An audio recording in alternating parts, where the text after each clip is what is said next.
Hello and welcome everyone. Thank you for joining me once again for Ambition, a Minuet in Power. We, in the last one, found out more about Armand and how it seems that he is in good with another woman. And with his recent letter to us, it seems that maybe we're not as uh, top of his mind or like first in his heart as he may want us to think.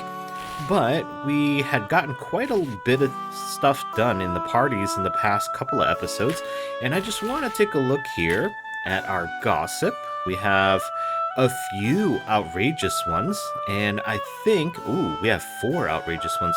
I think we want to start getting some sold and maybe using these as influence in order so that we don't get found out quite yet again. So I also want to see what our faction power looks like here. Yeah, so the military has gained power, and they are still allegiant to the crown. And it looks like the church is also still allegiant to the crown. It's kind of, I don't know, guys. I don't know. I'm starting to feel like it's getting really difficult to push the bourgeoisie, but at the same time, it's like, I don't know. We've gotten good with Madame Gazelle, and we pushed her over to the bourgeoisie, and we've been trying to lower the power for these guys. Maybe that's what we'll do first, is we'll head over to quote-unquote work. Alright, I think he wants us from something from us. Let's see, fresh gossip relevant to that faction. So he wants bourgeoisie gossip. Alright. So we have two of those. So I think we will sell these first off. So let's sell that. That one is good for him because he gets what he wanted. We got credibility up. But also, we'll sell one more, I think, because there'll be a 1 in 20 chance of the public finding out. Lately, or at least it was in the past episode, we sold a lot, and we got found out, or it seemed like we got found out twice, guys, twice. So I'm going to try to reduce our risk exposure here, and we'll just sell the two, and then we'll use these for swaying people. Oh, this one's still pretty high, so maybe we'll hold on to this for a sec, but we'll use these to sway people. So we can sway the allegiance of the bourgeoisie toward the crown or the revolution. So let's push them toward the revolution. And the cheap military one, we can decrease the power of the military. Yeah, we'll do that. This one we can use to sway the allegiance. Interesting. This one feels like it would be good if we use this to sway them. Yeah, by a medium amount. So let's actually do that. We'll sway the military towards the revolution a bit. And that will reduce their allegiance toward the crown a little bit. Alright. And I think that is all we will do for now. Oh, this one can be used to sway later as well, so that'll come in handy. We've got a decent amount of money, so that'll be good for now. We'll see what we'll do with the rest of it later. But, let's see, how many days until... We've got a few days. We can rest this day because we are at 2 exhaustion. So we'll want to rest on this day. This day, we've got 2 invitations here, and we can either go to the revolution or we can go to the church. So, I'm not sure what I would like to go to. Maybe we'll decline the church one, and then we'll go to the revolution one.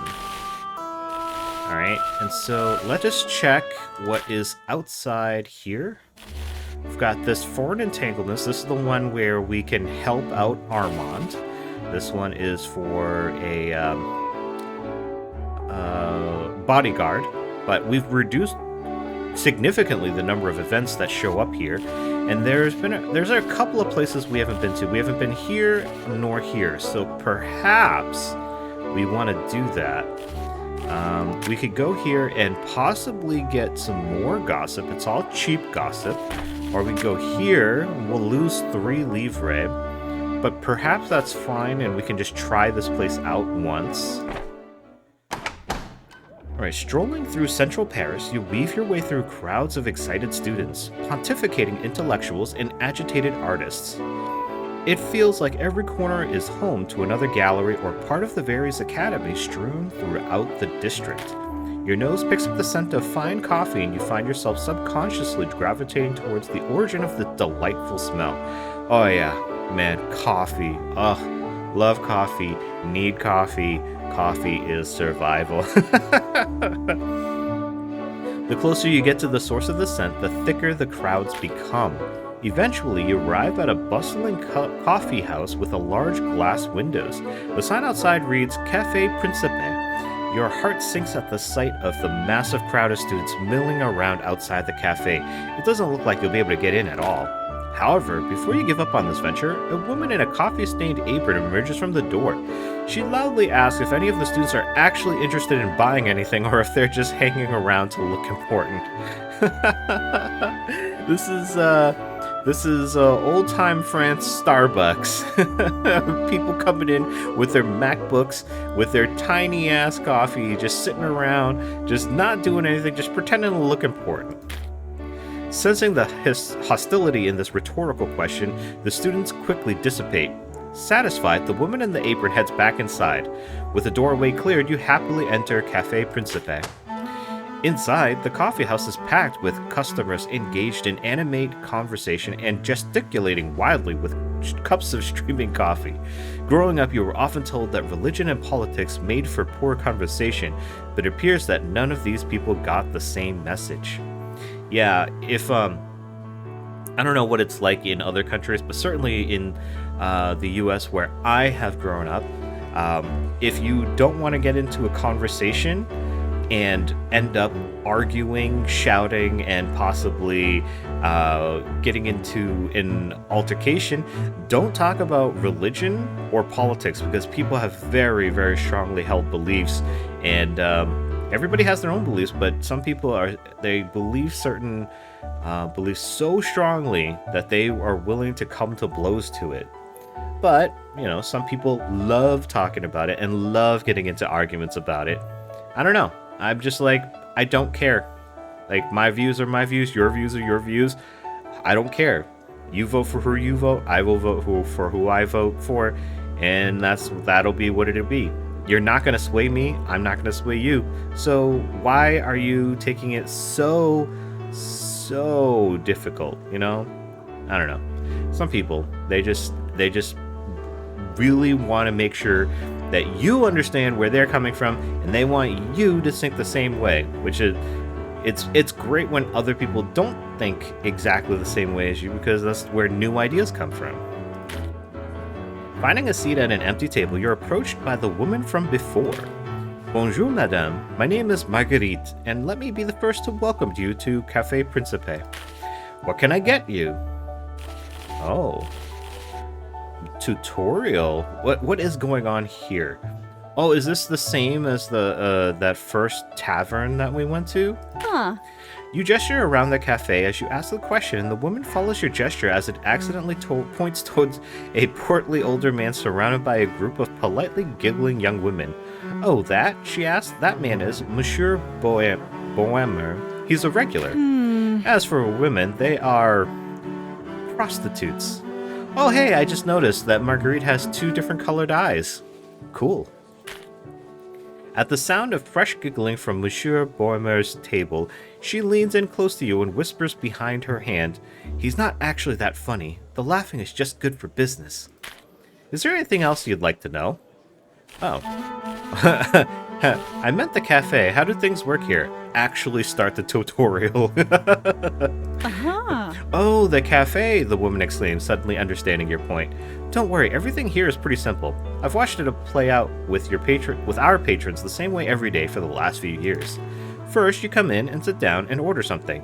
While we can't make you order anything, we would strongly prefer that you order some coffee. She stops to stare at you significantly for a moment. The coffee also perks you up and makes you less exhausted if you're feeling tired. It's no substitute for sleep, but it's a start. After you get your drink, you can settle in alongside our patrons here. They're all obsessed with politics, so it's easy to find out who among the high and mighty is doing well at the moment. Everything's always shifting in Paris, so it's nice to come in regularly and stay informed. Once you've listened for a while, you'll probably get dragged into one of the debates. Be careful with your answers, news travels fast. Depending on who you support, you can earn favor with people from one faction but lose it with another. After that, you head home with a little more energy and a little more knowledge, and hopefully you're a little more well-liked. That's all there is, really. Now, if you excuse me, madame, I must get back to my other tables. She favors you with a quick curtsy before leaving, and you get settled in. It feels familiar, like a louder and livelier version of Signy, the public house you used to frequent back home. Taking your journal and a pencil, you close your eyes and relax, just listening to the bustling cafe. Not focusing on one individual, but letting the sum total of the room flow into your ears and assessing it all together. Occasionally, you open your eyes to jot down some notes. Your journal has been updated with the standings of all the political factions in Paris. You can check this in the journal tab back at your home. After a few minutes, it becomes obvious that the revolution is significantly more powerful than the crown. Good. While it might be possible for the crown to resist the revolution's demands, they would have to build strong alliances with the other factions in order to do so. Opening your eyes, you switch your focus to something more specific. You scan the room, looking at everyone's manner of dress and body language. You're looking for more subtle hints about where everyone's allegiances lie. More notes quickly scratched into your journal. After some consideration, you deduce that the military is the most powerful minor faction in Paris. They support the crown for now, but it wouldn't take much to swing the balance. Now that you have your bearings, politically, you start becoming a little more involved with your fellow patrons. The cafe is bustling, with discussions swirling around you in an ever-flowing morass. Chairs scrape the floor as patrons get up to switch seats in order to be better positioned in their current debate. Someone is reading loudly from a pamphlet extolling the virtues of the king as the surrogate father of the nation, but nobody's really paying attention to him. You get drawn into an argument between supporters of the revolution and the crown. Nationalists want to move France toward a constitutional government, but monarchists claim that France is in too tumultuous a state for such a radical transition. What say you? One of the patrons asks suddenly. The revolution is right. If the people can't make changes exactly when they need them, then when? Or the crown is right, a constitution would prevent the rightful king from doing his job. But at the same time, I don't know what's best, but certainly if the king was doing his job well, and the people would not be revolting at the pace and fervor that they are currently. But certainly true, if people make the changes that they want now, then it does take away power from the people that are in power now, that are trying to govern. So you are taking their power away to hopefully affect good changes. But if they were making good changes in the first place, it's a catch-22. Where does it start? Where does this cycle start? But I'm going to go with the revolution. I think people should make the changes that they need when they need them, and not be bogged down by the people in governing bodies that aren't doing anything for the good of the people. The people that are governing should be governing for the people overall. And that's my opinion, coming as a person that grew up living in the USA. If you are in another country, you probably have a different set of opinions based upon what you grew up. But hey, this is just a game. Don't take it too seriously. At least one of the people in the discussion feels satisfied with that answer, but not everyone seems pleased. You're certain that your opinions will be known by nearly everyone in Paris by the time the next morning comes around. Gained some favor with members of the revolution and lost little favor with members of the crown. It's now late in the day, and while you're certain the conversations here will carry long into the night, you feel like you've done what you came here to do. You say your goodbyes to the various patrons of the cafe and head home, with a little more knowledge than you had before. Alright, I think this is the day before the party, so we should get ready for that. But first... No, we've got another day. Let me take a look at the journal here. And okay, so I don't know if this is being updated, but certainly we do see that there is less power here. Oh, more power to the bourgeoisie toward the revolution. But the faction powers of the major factions have not budged at all. So I'm not sure if that's good or bad, considering that there are 3 minor factions that may just about change things. Ah, okay, it just updated 1 day ago, so we don't get updates until we visit a place that will tell us what the updates are. Good to know, good to know. I thought we were supposed to lose 1 exhaustion level. Oh well, whatever. Oh, what have we got here? Import and export. Okay. At the docks, a foreign alcohol importer of dubious legality is looking for someone to help him move his wares. Preferably, they can be moved without interference from the Get Royale. Coffee run. Marguerite, the waitress from Cafe Principe, appears to be having some sort of emergency. Perhaps you could be of assistance. Naval architecture. Bespectacled. I don't know why I'm having trouble with that word. Can you say it? Like, a bespectacled traveler with an important appointment to keep is facing some navigational woes. Can you help him find his way? I think for now, we're going to go with this foreign entanglements, and I don't know, I guess we'll help out Armand. It does say it's current objective, so I'm not sure if this is like absolutely important that we need to do, but certainly that is a thing.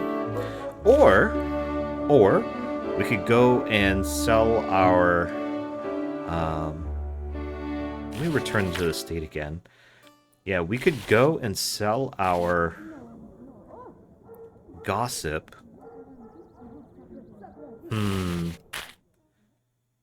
Actually, let me go and check out my gossip again. Journal, gossip. It is 3 days old. I think we're okay for the next time. The next time will be what? Another 1, 2, 3, 4, maybe 5 days we could go. 5 in addition to the 3 would make 8 days. I think we've gone 9 days and it's still considered fresh. But should I take that chance though? You know what? Maybe we should just get rid of it now while we can before it gets too late. So let's do this. And alright, so he's looking for something else about the military. Okay. And he'll reward us with a 30 livre bonus. Okay, so that's cool. Pretty sure we have something here for him. Yep, here we go. Oh, we could use this to sway the allegiance. That might be a good idea. I think we definitely... Either way, we want to sell this outrageous crown gossip for the full 90, so we'll do that. Boom. Starting to roll in the money, but for how long? Yeah, look, see, it's starting to... Its freshness is starting to get really low here, so I don't know that I would have wanted to wait much longer. I could sell this to him, or we could use this to peddle influence. I think we should peddle the influence because it will do it by a large amount. And that may help us move the military towards the revolution. We're already starting to move them in that direction, so maybe this will help quite a bit. So we'll do that. Push the military towards the revolution greatly. All right, and because he is giving us an extra 30, we got the extra 30 in our pockets. So now we're good. And for today, the day before the party, what we'll do is we'll rest and get prepared for this party. Okay. Okay, this is all the same, so we'll continue there. And then now, the day of the party. This is a party for the bourgeoisie. All right. So what have we got? This was plus 14, plus 11, 9. Yeah, we're going to go with this dress, I think. Boom.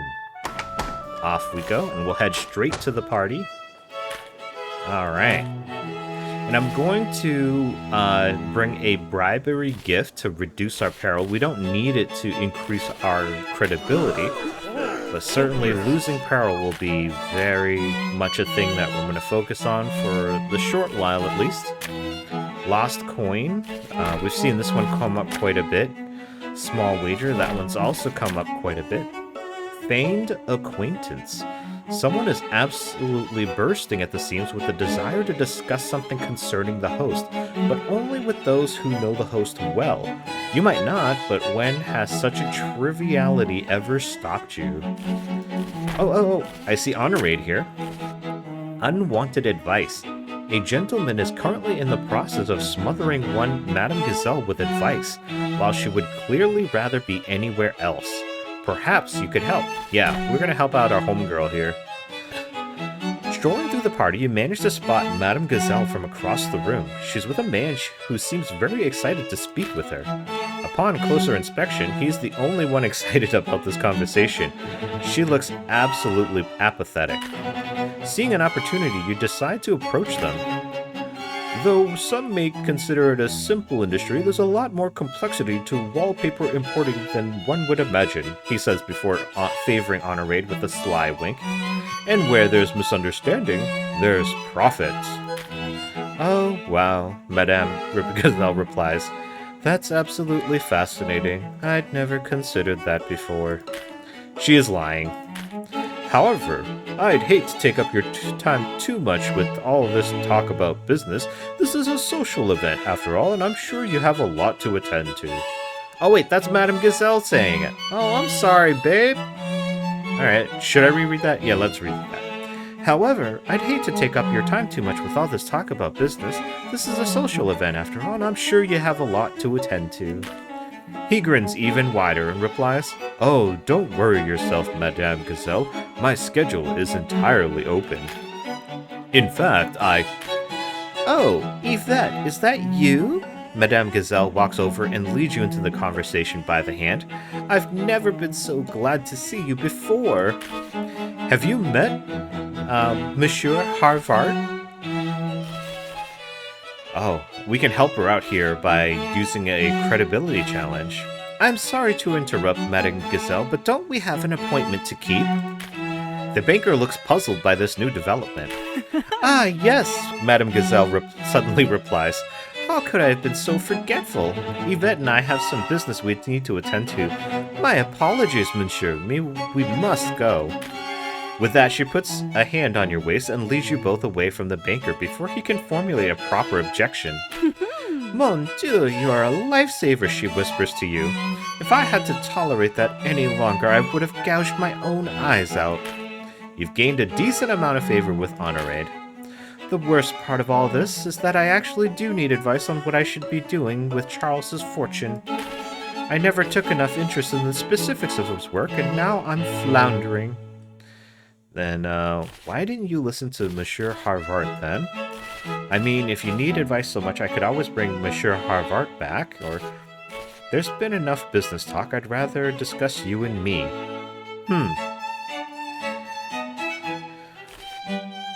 I think this middle one is kind of a tease, less so than an actual meaning.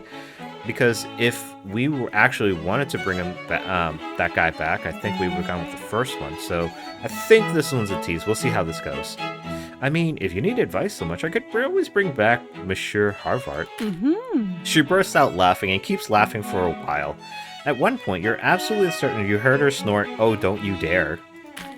If there's going to be any displays of wanton cruelty, I'm the one who'll be doing them. You've gained a little favor with Honorade. Without a word, Madame Gazelle's loyal servant Renee interrupts with a look on his face that suggests something important needs to be addressed. Honorade sighs and responds with a silent gesture of her own. The servant hands you a bone-colored business card. There's no name printed on it, merely an address. While it appears that I must go, you should write me a letter. I would love to see you in a place where none of these people are able to interrupt us. That is, if you are amenable to such company. You can go now on rendezvous. Oh, with Madame Gazelle. Nice. Okay, so without another word, she leaves. The scent of her perfume still hangs in the air, floral, yet bitter. And then we can say this just keeps getting better and better. I don't know if that's supposed to be sarcasm, because I do think getting along with her is better and better. And then there's also that was oddly sinister. I'll go with the first one, just assuming that we're talking about it in a non-sarcastic way. You take the time to savor the scent hanging in the air before tucking her business card into your bodice and returning to the rest of the party. Alright, so we've got 4 more conversations to choose from. A brief skulk. Alright, I'm not into stealing right now. A hunting party. You notice a woman approaching you and you sense some sort of amorous intent from her, but something about the whole situation seems off. Something scandalous to be sure, but you're not certain if you want to be close to it. So there's cheap gossip there. Small wager. I think I'm good. Feigned acquaintance. We saw this earlier, but it's cheap bourgeoisie gossip. This one's also cheap bourgeoisie gossip and cheap crown gossip. Yeah. I don't know. Should we advance one of these? Let's advance the stealing one, the brief skulk, and try to maybe steal something. I don't know. We'll see. I kind of see it come up all the time, so maybe we'll get something out of this. Walking around the party by yourself, you notice a room with a stately desk appears to have been left open and unattended. The desk itself is scattered with important-looking papers. Perhaps you should skulk around there for a moment. The papers on that desk might lead to some valuable gossip, and that increases your peril by a small amount. None, I shouldn't be doing this. And that does nothing, I guess. And I should look for some unattended valuables, and that also increases your peril by a small amount. I think I prefer the gossip over the money, so let's go for the papers on the desk that might lead to some valuable gossip. You close the door behind you to make sure that you can go about your work unobserved, but you're still keenly aware of how it might look if you were caught doing this. You've gained some peril. You quickly sift through the papers on the desk, looking for anything that might provide you with a valuable rumor that you could sell to Pierre.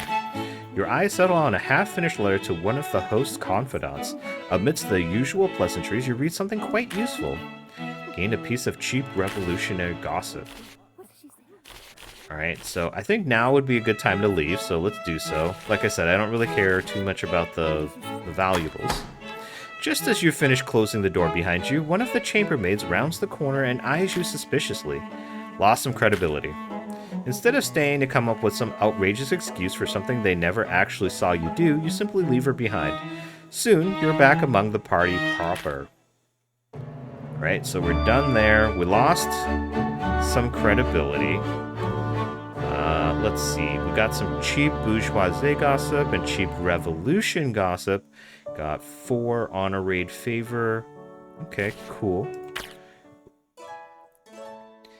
And we are in June 5th. And I think what we're going to do is we'll continue through Saturday here. We are at 1 exhaustion, but I think we will just continue through instead of taking a rest. But we should have... I thought we should have something here for meeting up with Honorade, but that doesn't seem to be the case. This one's for Marguerite. No. Naval architecture, no.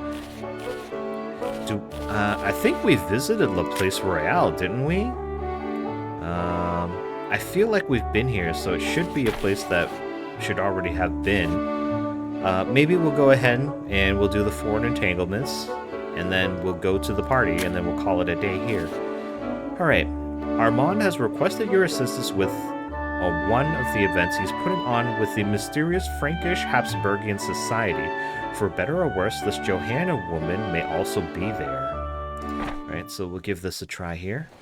It's not a long walk to the address that Armand provided in his letter, but you wait until nighttime before you head out. He said that these notable persons are in Paris attending the Estates General, which means that they'd only be free later in the day when they were out of session. When you find the address, you see that it's a tavern, but you see very little light coming from inside. The front door is shut, along with a sign on it that reads, "Closed for a private event." You reach out and knock on the door. A slot in the top of the door snaps open, and a pair of skeptical eyes glare out at you from the opening. Through the open slot, you can hear the sound of multiple people speaking in low voices. "Who are you and what do you want?" a man asks from behind the door. Alright. Obviously, they're going to be very careful about who they let in because they're kind of doing something that's treasonous. So let's just tell them who we are and tell them that we're expected to be here. "I see," muses the voice as the eyes squint at you. "Please, come in." The slot slams open, the door opens, and you step inside. It takes a few seconds for your eyes to adjust to the darkened interior. You turn around to examine the person guarding the door and come face to face with Marcel's doorman? "Bonsoir, madame," he says, shifting awkwardly from foot to foot. We could add peril by saying, "Out of my way, you buffoon. I have business to attend to." But instead, we'll be nice because maybe I don't know if he is a jerk or if he acts a jerk. I mean, he does work for Marcel, so maybe it's to be expected. But we'll go with "Merci beaucoup. Where may I find Armand? We have much to discuss." Oh-ho! "Ah, right this way," he replies, pointing you in Armand's direction. Armand looks up from his current conversation and starts heading over, a giant grin on his face. "Thank you, Jerome. I'll take it from here." His hand placed lightly on your elbow, he steers you into a secluded corner of the venue. "Ah, thank you so much for coming," he says while he hugs you close. "Here are our plans for tonight," he continues while gesturing out to the crowd behind you. "We have all of these guests who are in Paris for the Estates General who are representing the various estates. While they know the general agenda of our society, they naturally have their reservations about joining us. I've been called into a special meeting tonight, but Johanna is going to be helping you, all right?" Huh. So, but of course, just tell me where to go. Or, so I've already been demoted to Johanna's assistant then. Lovely. Or, a special meeting, you say. Sounds interesting. I'm going with this one. "Oh, but it is," Armand replies, before dropping his voice to a low whisper. "While I can't name any names, it's someone on the King's Privy Council. Someone who speaks with His Majesty regularly. While we obviously need all the support we can get, someone like this could change our fortunes overnight." He exhales sharply. "Do I look nervous?" "I feel like I look nervous."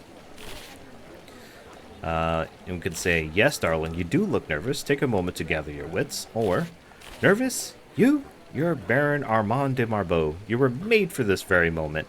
Let's go with that. I feel like, I don't know. I don't want to call him darling, but at the same time, I mean, obviously he needs a little extra push, and this seems more like a more enthusiastic push. "Mon Dieu, you're absolutely right. What am I worrying about?" he asked, straightening up and puffing out his chest heroically. "I must be off. There's work to be done." You've gained some favor with Armand. Armand departs, and you head off in search of Johanna and that guest Armand mentioned. However, when you do locate her, it appears that she's already started the conversation without you. "As a man representing the Second Estate from such a traditionally and storied lineage, I understand that this must be difficult for you," Johanna says, her words flowing like honey. More so than I was, because I did not it did not flow like honey for sure. If anything, it flowed like regurgitation. Yes, well, my family has proudly served all of the strongest kings of France. However, His Majesty does not appear to be cut from the same cloth. He vacillates, issuing stern decrees in the morning, then retracting them at the first sign of resistance by supper time. It's embarrassing. What happened to the days of I am the state? Well, I can assure you, monsieur, that bringing France under the wing of Austria would strengthen France, the monarchy, and the nobility as a whole. Joseph II is a strong emperor working to consolidate power, not let it disperse to undeserving inferiors. Well, madame, if this emperor is consolidating power, how would I benefit at all? So, we can use our credibility and tell him a nobleman's power extends from their lord. A strong lord makes you stronger by proxy. And your peril, Joseph II is strong and King Louis XVI is weak. Whose side would you rather be on? It's not about helping yourself, it's about helping France. I think that's the way to go. I don't know that bringing France under the rule of Austria is a good idea. France is a large country. It's a separate country with its own customs and its own unique people. I don't know that having a new ruler from another country totally displaced from it and generally like removed from the day-to-day operations of it is going to make a better ruler than someone who's already there. Even even if like the ruler that's already there is pretty bad, I mean, there should be some way to, I don't know. I just don't think having another country rule your country makes any real sense. It's not about helping yourself, it's about helping France. If I wanted to hear such base talk, I would listen to the revolutionaries. In case you were unaware, they don't have an interest in helping men in my position. In fact, if they had their way, my entire lineage wouldn't exist at all. You've lost quite a bit of credibility. Oh my goodness! Guys! Oh my god. You know, it's taken a long time, but obviously at this point, I feel like I shouldn't be answering based upon what my thoughts and opinions are. It seems that I need to overthink things and think of it on somebody else's viewpoint. But knowing me, I would overthink it and still pick the wrong thing anyways. He storms away from the both of you, his displeasure as palpable as a bucket of cold water thrown in your face. I am simply amazed at how poorly you managed to handle that, Johanna hisses at you. Armand will certainly hear of this. You've lost some favor with Armand. Without another word, Johanna strides over to the next guest, refusing to be outdone. You hurry after her, trying to keep pace. The guest is younger and carries the sober bearing of a representative of the Third Estate. He's both highly agitated and aggressively serious in equal measure. Johanna unfolds her fan and whispers to you behind it, just follow my example and we'll have this done quickly. Bonsoir, monsieur. I'm Johanna Dujardin, and I've been told that you're a well-respected judge from how not, bordering the Austrian Netherlands. Is this why you've been so gracious as to show an interest in our humble society? You're very well informed, he admits. Additionally, my family extends beyond France to the other side of the border, and this has been a source of some of my interest. However, I am still deeply concerned about the future. By all accounts, I agree with Joseph II, especially his edicts of religious tolerance. It always sounds good to let a good man take on more power, but what about the man who will someday come after him?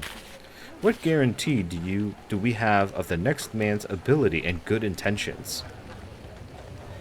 So, obviously at this point, we just have to go with the flow and do the challenges because this seems to be the way that we're supposed to be going. We already endured that under Louis XVI. This would let us choose a better man today. A choice of kings? He asks, almost confused by your point. It's certainly a unique opportunity, he admits. One that would allow us to have the stability of an established ruler, but to cast off the weights of a failing regime. Johanna chimes in, of course, we don't intend to stop there. There should certainly be a continuous process to guide France to a more stable future. He shakes his head to clear it. I must take my leave, as I'm needed early tomorrow. However, I will reach out to you, Madame Dujardin, and we can discuss details. You can also bet your life that I will be part of your continuous process. Oh, I would only be satisfied with your continued enthusiastic involvement. He leaves, stern but obviously energized. Johanna eyes you. I can't tell if that was bravery or a complete lack of caution, but it certainly worked for now. I suppose Armand should know how well you've done. Alright, favor with him went up. Afterwards, the two of you mill around together, concerned only with observing the gathering as other members of the Frankish Habsburgian society do their work. You and Johanna make utterly worthless small talk with each other while waiting for some issue or crisis to unfold. Thankfully, none does. Around an hour and a half later, the event is starting to wind down, and Armand bounds over to the both of you. Ooh. I come bearing spectacular news. Our special guest from His Majesty's Privy Council understands us completely. He has already sworn to make sure that the Queen attends every Privy Council meeting and will urge her to reach out to her family in Austria. This couldn't possibly have gone better for us. Oh, Armand, that's wonderful news. I'm so glad I picked you for this. You and I should go out to celebrate our victory. Armand hesitates and looks at you, worried. Johanna, are you sure that's what you meant? Absolutely. You and I have accomplished great things today and will accomplish even more tomorrow. It only makes sense for the two of us to go out and celebrate, she replies, but her voice sounds less certain than it did before. That isn't what Armand, it gives an exasperated sigh. We'll discuss this back at the house. Huh. You're right, she says levelly to Armand, but her eyes stay focused on you. We have a lot to discuss. With that, Johanna turns and leaves, just leaving you and Armand as things filter out. Jerome starts cleaning up, but you studiously ignore him. I'm so sorry. Joanna and I have spent so long working together that I guess she... Alright, and then the option, trust me, I understand how easy it is to fall in love with you, or she's smart enough to know better, or what about you? Are you interested in her?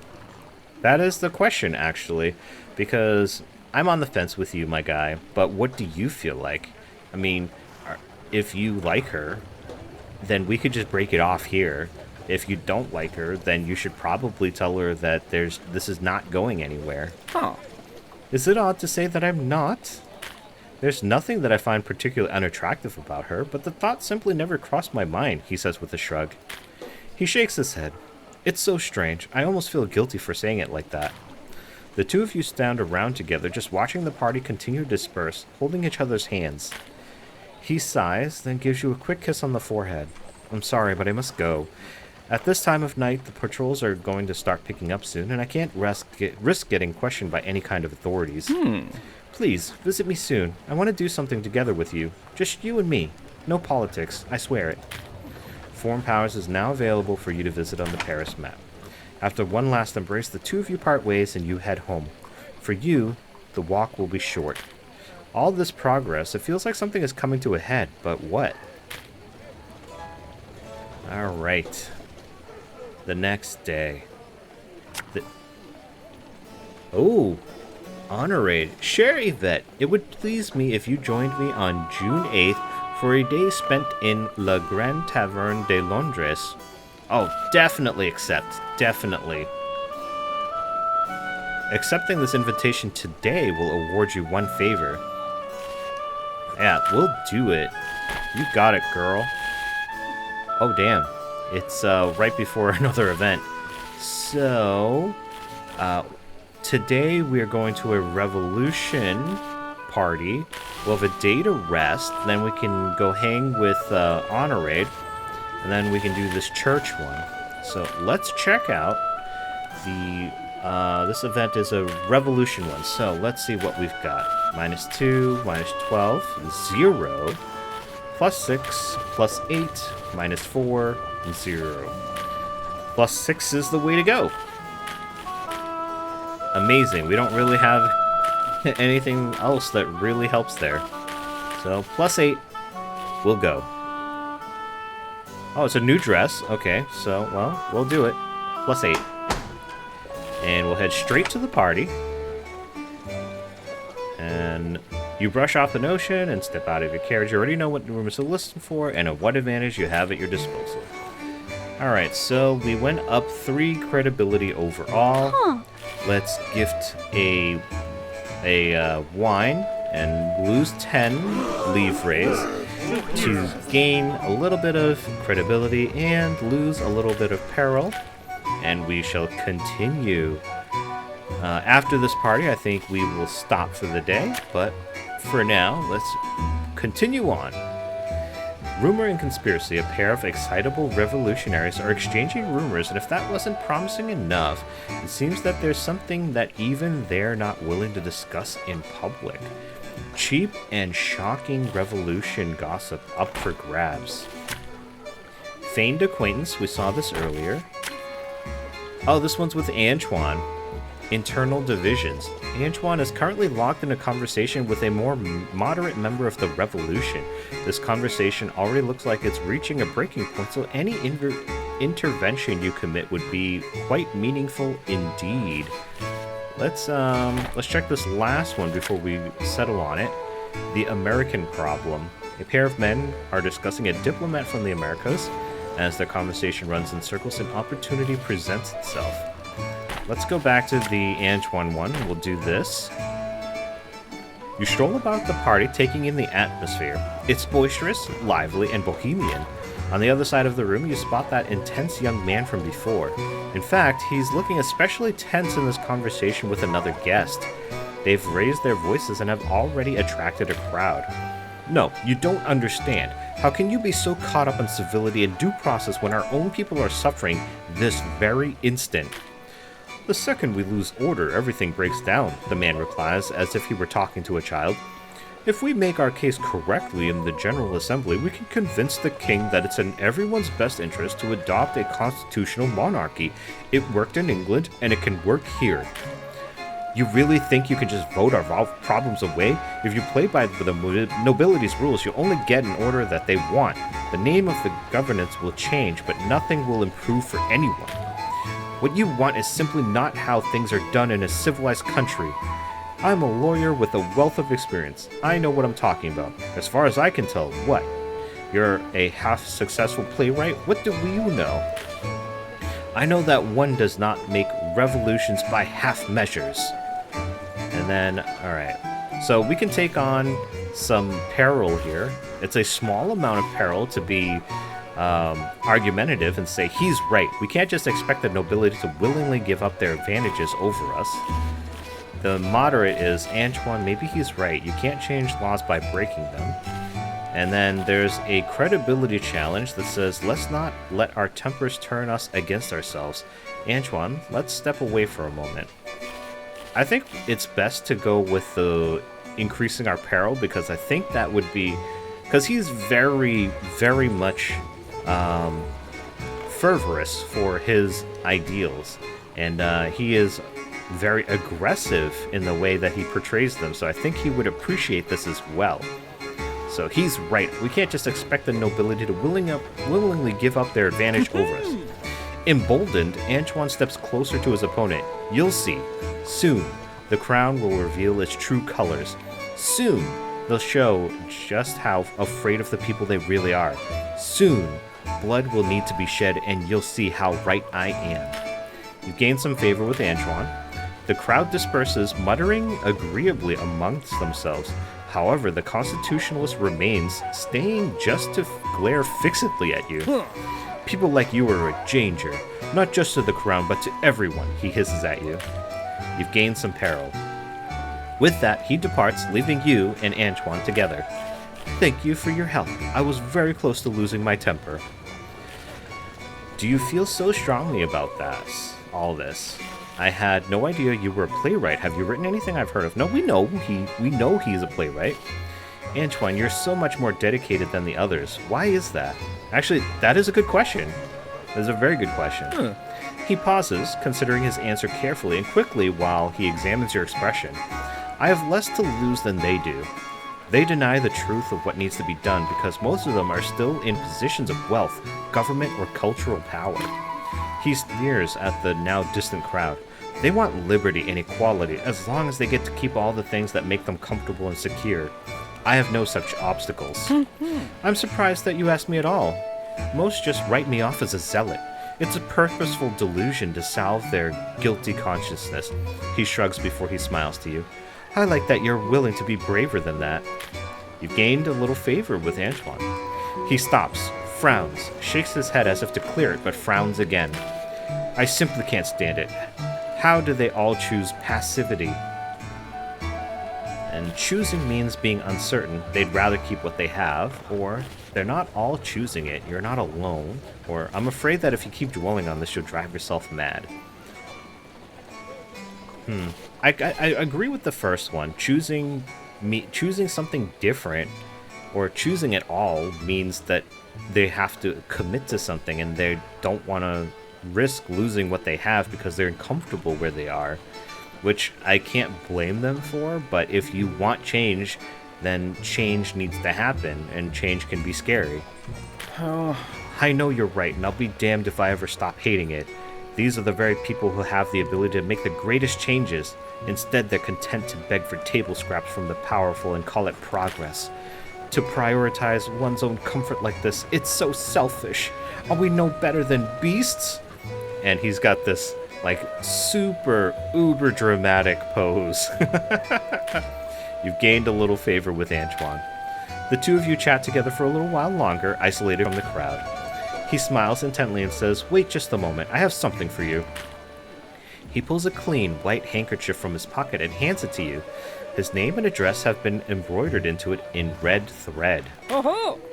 You should write me soon. It would please me to meet you alone, away from all these half-hearted types, he whispers, gesturing dismissively at some of the other guests. You've gained a little favor with Antoine, and you can now rendezvous with Antoine. With that, he leaves. He turns and leaves, disappearing almost instantly into the crowd. Alone, you look down at the handkerchief in your hand.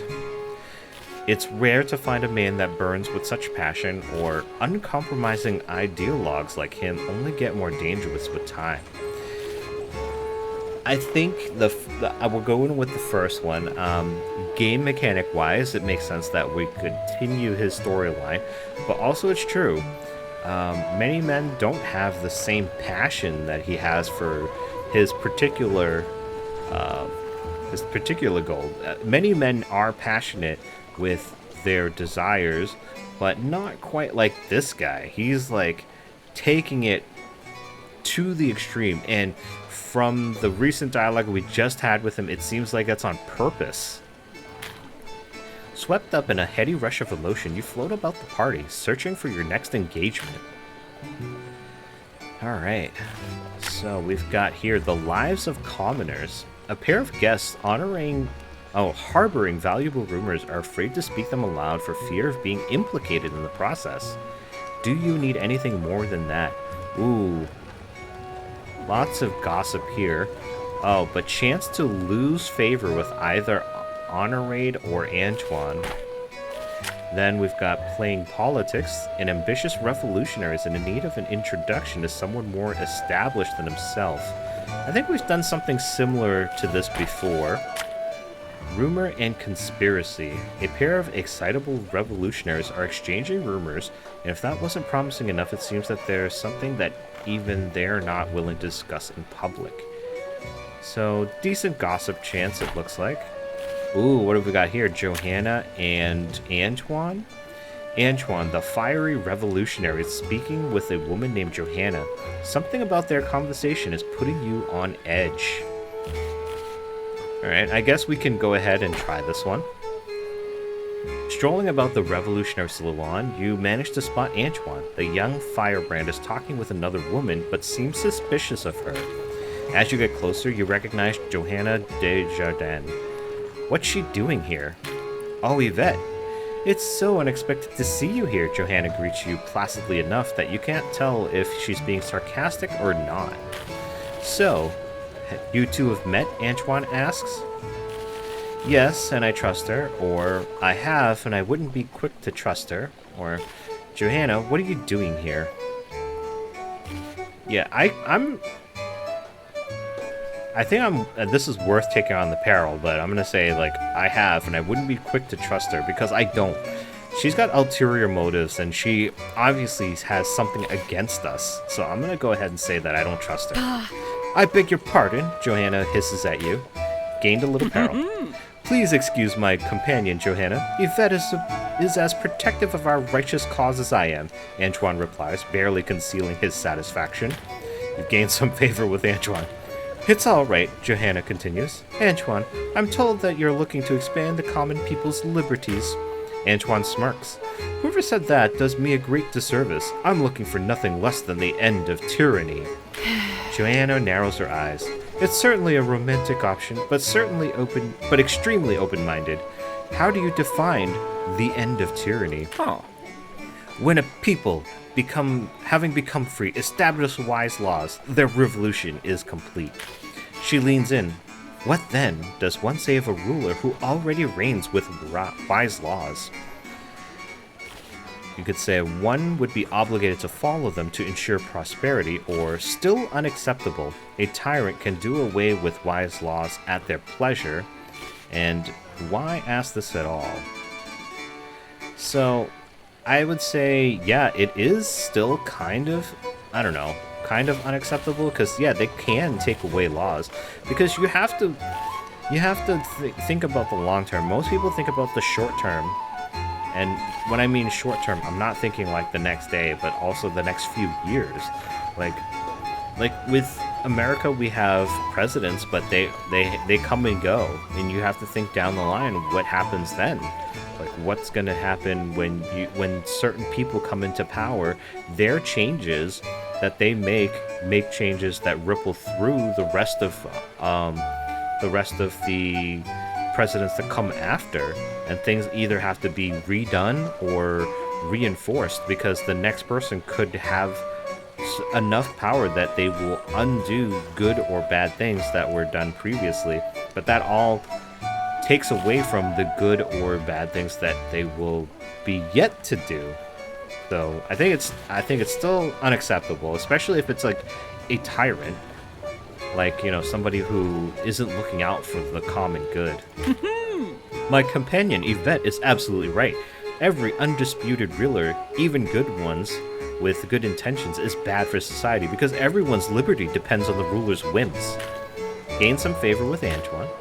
One cannot rule innocently. Even the act itself is a high crime against one's fellow man. Johanna sighs in frustration. I see why people call you a fanatic, Antoine. I shall choose to take that as a compliment. Those who make revolution by halves do nothing but dig their own graves. Duly noted. However, I must excuse myself. I have some other appointments to take care of. Au revoir. With that said, she leaves. Antoine watches her carefully as she recedes into the crowd. That Johanna woman, what do you think she wants? Either I think she honestly wants what's best for France, or nothing good, I can tell you that much. I'm going to go with that, because I don't think that she actually wants what's good for France. I think she's got ulterior motives. And, like, she has a very French accent, no accent of having learned it later in life. But is she Austrian? Is she actually a spy from Austria trying to take control in France? And that's why she's pushing her society? Maybe. I don't know. Anyways, nothing good, I can tell you that much. Then you and I are of the same mind. Something feels concerning about that woman. You and Antoine chat for a little while longer, but eventually the two of you part ways to explore the rest of the party, which has ended. So we gained quite a bit of peril. It seems that anytime we have anything to do with Antoine, it's very perilous. Oh, that's great. Okay. June 7th. And, alright, well, I guess it's time to pay the rent. Let's pay it. And pay Camille's wages. It's not like she gets paid a lot anyways, you guys. Alright. So, while getting ready for the day, you notice that Camille has left a letter on your nightstand. The wax seal shines red like fresh blood. You break the seal with a deft slice of your letter opener. You can immediately tell that the handwriting is Antoine's. He writes quickly enough that you can find small spatters of ink at the top of his compressed, precise letters. Cher Yvette, I've grown dissatisfied with the ceaseless inaction of my peers and have decided to do something myself. I would like you to join me should you find yourself inclined to the cause of liberty. The letter goes on to describe a location where you could meet him. Direct action is now available to visit in the Paris map. Fear not, I'm certain that you will enjoy this as much as the royalists will hate it. Gloire paix et rage patriotique, Antoine. You check his directions against your map. If you head out now, it might be possible to meet up with Antoine today. Well, that's not going to happen, I can tell you.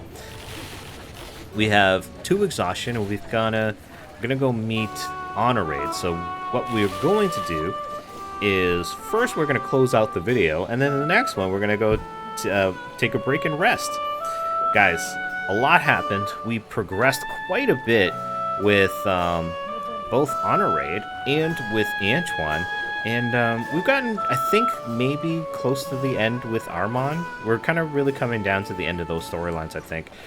But I think we are going to end it, well, I know we're going to end it off here. Hope you guys have enjoyed. I hope that you are looking forward to seeing what happens with both Honorade, as much as I am, as well as with Antoine. Also kind of interesting. I'm not sure how perilous it's going to be, but certainly definitely going to add to peril, I'm sure. Anyways, I hope that you guys will come back for the next one, and I hope to see you there. Until then, everyone, bye.